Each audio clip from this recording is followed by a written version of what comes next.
FBI agents got a big victory at the end of last week in their class action against the FBI and the Department of Justice, who wanted to reveal their names and identities and to out them and to, if they were involved in anything relating to January 6th. All of these FBI agents joined together, filed this class action complaint. And after it was clear that the federal judge was going to side, I think, with the FBI agents, a consent decree, a stipulation, if you will, was agreed to for a process to protect the identity of these FBI agents. So the Justice Department and FBI employees reached a deal on Friday to bar the Trump administration from publicly disseminating a list of FBI officials who worked on January 6 cases without at least 2 days' notice, so the officials can go back to court if their names are going to be leaked. So it's a process of Trump wants to leak it, which is a ridiculous thing in and of itself, to imperil the lives of these people, at which point each FBI agent will then go in front of the judge, who's already basically indicated that he's going to try to protect the lives of FBI agents from January 6th insurrectionists. I don't know. Who should we protect? The FBI or the January 6th insurrectionists who want the names and are asking for them so they can retaliate and try to literally cause harm, inflict pain on the FBI agents and their family? The fact that this even had to be a case in the first place tells you a lot. But this is what the Trump administration's doing. Donald Trump ran on retribution, and it's retribution against the FBI, against the CIA, against anyone who he perceives as trying to protect stability and law and order and the chaos that he was going to cause and now that he is going to cause, right? Trump offered buyouts of all CIA agents. What if they all take it? There's not going to be a CIA. Donald Trump seeking to fire, get rid of all of the FBI agents who also worked on these January 6 cases. So release their names, fire them, leave them with no job. So January 6th insurrectionists who he pardoned can then go and literally inflict pain and potentially kill them. While all of this is taking place, you've got Trump's Department of Justice gutting its elite anti-corruption unit. It was called the Kleptocracy Initiative, which was famous for seizing Russian oligarch yachts. Harry, they were the ones who prosecuted the $4.5 billion 1MDB fraud, the Malaysian fraud, with all of the links here in the United States. Now, one of the things there that the seizures of those funds over the past 14 years would do is you would take that money and then that money would basically go into an asset forfeiture. It was being held in a DOJ account. And one of the things now in this cryptic memo disbanding this elite unit is that this money will go to, quote, other sources now. It'll go to other places.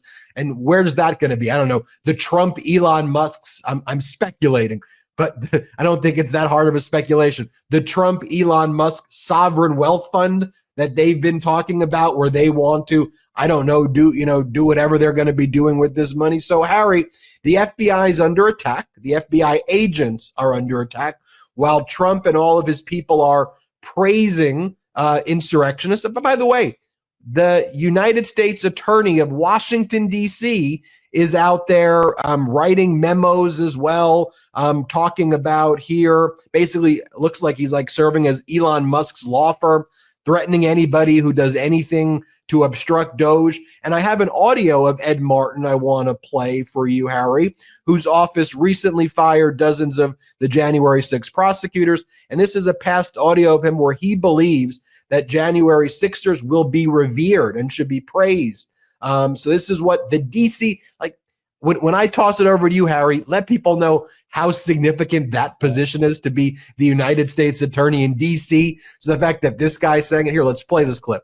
Someday, I hope it's in the next few years, it could be in 10 years, that we have the thousands of prisoners of J6 and they're actually revered for having gone through, not for some of their behavior, I don't want to get into that crap. I'm saying, but for having been targeted, we say, wow, you were a pawn in a bitter struggle between forces of darkness against our country. And therefore, we remember you with a certain fondness, and we help you get jobs, and we help your kids go to college, and we help your family recover. I don't know if I mean it yet. I want to remind everybody, Harry Litman, you can find him at his Talking Feds YouTube, the Talking Feds podcast, the Talking Feds Substack. It's where I get all of my legal updates from, because really there's no one with the experience like Harry out there who's making the information that accessible. Harry, I blabbered for about 6 minutes there. Break down the injunction, the stipulation, the kleptocracy unit, the DC attorney. I'll pass it over to you.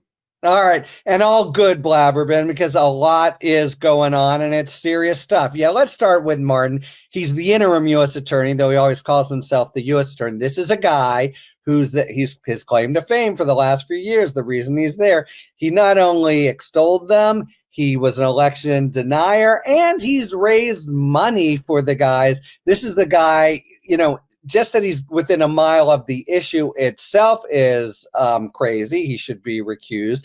But yes, he is trying to basically be their lawyer within the DOJ. Who was he talking about? This terrible force that was so dark and evil against them.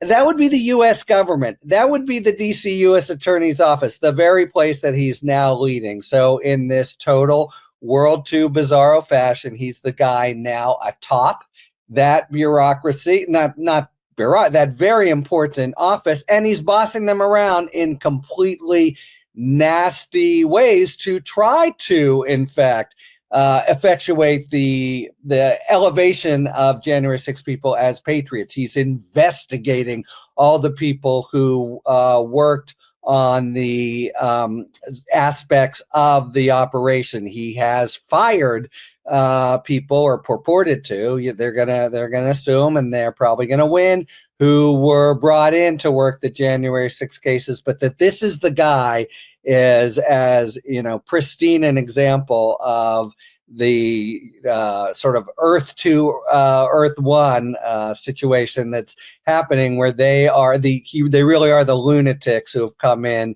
and are minding them. And he in particular is just a guy who has no business representing the United States government. All right, now on this kleptocracy unit, you really got to understand it is hard. There's usually no jurisdiction. We've occasionally, we've seen cases over the last several years where Russians are indicted, but we know they're not going to be brought to justice because we're never going to be able to get jurisdiction over them. And this unit that gets their money, and by the way, doesn't then spend it, puts it in an escrow fund, but freezes it from them and makes them, if they want to try to get it, have to come to justice and make their claim. That has been among the more effective, and there are not many of them that we've had, and it's just seems to be an Elon Musk driven kind of pro-Russia move to take that, one of the very few weapons, away. Now, talk about the FBI agents and this whole sort of Elon Musk, Ed Martin Jr., and Trump himself really figures in that dynamic,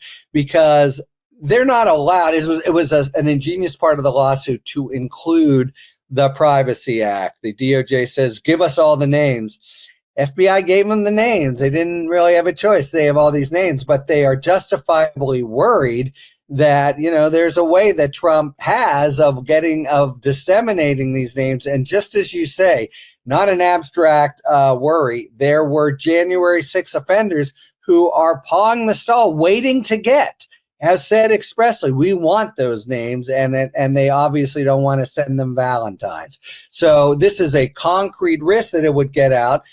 Donald Trump, Elon Musk, there are ways that things kind of leak. So that just happens. And what they were able to do, you then go to court and say, make sure they don't leak them. And now the DOJ lawyer has to stand up and Mr. DOJ lawyer, why would you ever leak these? What's the law here? And then blah, blah, blah. There's no possible legal justification.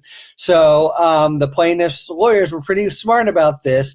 They went and negotiated it out, so in a way that didn't sort of humiliate the DOJ attorneys, but they would have come back into court if DOJ didn't recognize they have no legal right. So they agreed, and they were able to come back to the court and say, we've made progress, Your Honor. They agree. They're not going to release any without 2 days' notice. And that's a big deal because 2 days' notice would mean Trump would have to say, I want that to get that name out. And for what? There's no reason. The real worry here is it would sort of slip out. And now that would be a violation not just of the Privacy Act, but an entered order of a district court. And they just can't. It's much harder for them to screw around that way. So yes, a concrete, pretty big victory for the FBI agents that are justifiably afraid of the consequences of having, being on a hit list, among the January 6th insurrectionists. So this whole sort of welter of stuff shows, on the one hand, some nasty business still within the executive branch where they can get away with it. There's no way to really stop them from disassembling a unit within DOJ, but it hurts and hurts the public interest. But then whenever it comes out into the open air and DOJ has to give some legal justification, now they're stuck. Now there's a district court judge ready to say, excuse me, doesn't this case say that? Doesn't this statute say that? Doesn't the Constitution say the other thing? And they are really defenseless because so much of what Trump has done in the last 3 weeks is blatantly lawless, indifferent to the law. So in that way, a kind of a good week with important pushback, but at the same time, all kinds of mischief still happening within the executive branch, but at least there's some kind of accountability in the persons of these individual district court judges. Now, we'll see how that works its way up, the federal courts in general, but that there's important pushback, not just of people, but of the rule of law, the ability to say, you can't do this and you can't do that. And by the way, it would be dangerous and deleterious and all of those things. That's a pretty good week, Ben, compared to where we stood a week ago. There you have it. Make sure you all subscribe to the Talking Feds YouTube, Talking Feds podcast, Talking Feds Substack. That's where I get my legal news from, all curated by Harry Litman. Talking Feds YouTube, Talking Feds podcast, Talking Feds Substack. Go there now, hit subscribe, tell Harry that the MeidasTouch Network sent you. He'll know. Thanks, Harry. Thanks, everyone. Can't get enough Meidas? Check out the Meidas Plus Substack for ad-free articles, reports, podcasts, daily recaps from Ron Filipkowski, and more. Sign up for free now at MeidasPlus.com.